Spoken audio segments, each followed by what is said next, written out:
Subtracting fractions with the same denominator, these ones are mixed numbers.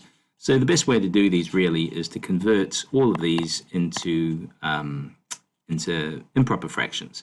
So 5 times 4, so you go like that. So it's denominator times the whole number plus the numerator.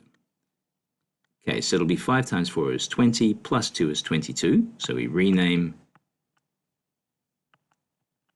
the mixed number as an improper fraction, minus 5 times 1, which is 5, plus 3 is 8. And that goes over 5. Okay, so now we can just do this.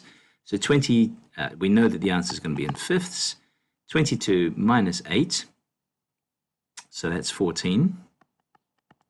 And we can rename from there. So 14 divided by 5 is 2, with 4 left over. And we're talking fifths. Fifths becomes the denominator.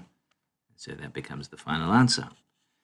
This one over here, we've already got this one, 7/9 is not a mixed number, but we do have to rename 1 and 3/9. So let's change that already. So 9 times 1 is 9, plus 3 is 12. Okay, so it's going to be 12/9 minus 7/9. So that will give us ninths in the first instance. 12 minus 7 is 5. We don't need to simplify from there. That's finished. This last one over here, we have 6 times 5, which is 30, plus 2 is 32. 32 over 6 minus 5 over 6. And that gives us 32 minus 5 is 27. So 27 divided by 6, which is what this fraction bar means, right? Divided. 27 divided by 6 is 4.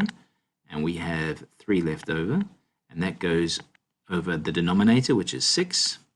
Now 4 and 3, 6, we can divide top and bottom by 3, and we'll end up with 4 1/2, which is the best answer.